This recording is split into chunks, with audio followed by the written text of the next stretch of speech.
Hello, my name is Björk from the Reykjavík Botanic Garden. Today I want to talk to you about unlocking nature, bioblitzes and civil science projects at our Reykjavík Botanic Garden. Now, who are we? Well, we're a museum founded in 1961 and we're run by the City of Reykjavík's Department of Environment and Planning. We've got about 5,000 plants on 5 hectares. These are all in 8 collections. We've got 3,500 species and varieties of plants and a permanent staff of 8, 1 in education, which is me. Now we've got about 200,000 visitors per annum and 5,000 come strictly for education. We are not neutral. Museums, botanic gardens, national park, we can't be neutral. There is no planet B. The environment is in crisis due to the actions of humans, and it is our duty to help fight the irreparable damage to our only home. Here we supported the Fridays for Future global climate strike, as you can see in the picture, by putting our national flower on strike. That's how we show our support to young people fighting climate change. And the flower in the upper corner is our national plant, the mountain avens. Now, research shows that 3-year-old children recognize 100 brand logos. 10-year-old children on average know 300 to 400 brand logos.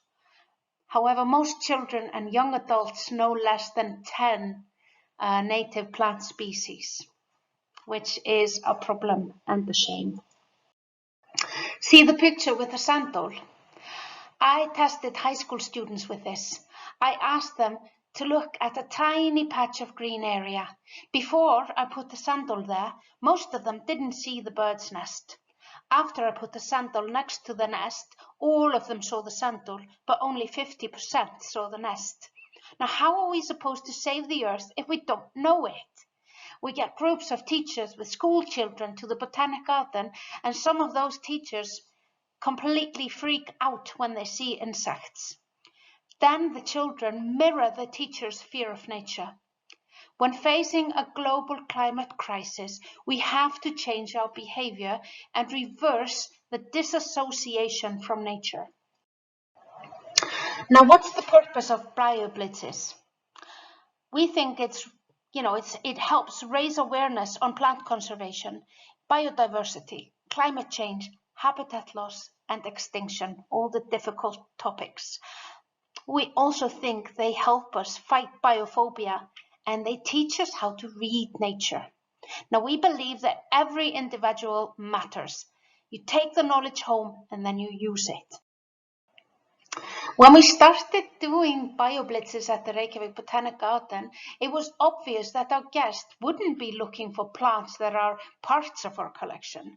We asked them to look for the unregistered, weeds, mosses, birds, insects, lichens, etc. We aim for families and school groups, and since we started the process in 2017, thousands of people have taken part in our bioblitzes. We've created bioblitzes for all seasons. In the spring, people can be on the lookout for migrating birds and plants emerging from the ground. In the dead of winter, our participants look at trees in hibernation and their leaf buds, the mosses and lichens on stones. We also ask participants to think about things like, where are the insects during the season?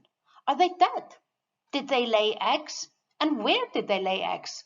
Or are the queens maybe sleeping somewhere? The purpose of our bioblitzes is not discovering new species. The purpose is unlocking nature, learning to look at nature through the lens of a naturalist, learning to reconnect, even within the built environment, building a new, solid relationship with our planet and the species that cohabit it with us. And we want to protect them. The bioblitzes are designed to be used anywhere and everywhere, not just within the Reykjavík Botanic Garden. But now and then our bioblitzes also lead to new finds. Last fall, this fungus was discovered in the Botanic Garden. It's only the 3rd place in the country it's been found. We also encourage other civil science through things other things than Bioblitzes. We offer workshops where families can learn how to make bird feeders and bug hotel workshops. I doubt that bug hotels really work in Iceland, as their initial purpose is, they're intended for solitary bees, which we don't have in our country. Maybe they provide shelter for some bugs, but first and foremost, they make the families realize how important bugs and pollinators are, and they create an opportunity to examine nature and see a connection between life forms. Here's another example. We use the Reykjavík Children's Culture Festival to teach families to sow and prick out seedlings. They then repeat the process at home. This little girl's mum sent us these pictures of her 5-year-old daughter repotting sunflowers a month after attending the workshop. And this was the child's idea. She thought that the sunflowers needed bigger pots. Now, basically the bottom line is, get the tools and knowledge at our garden and then use it at home and in nature. Thank you, and I hope you have a lot of fun at the conference. Bye-bye from Iceland.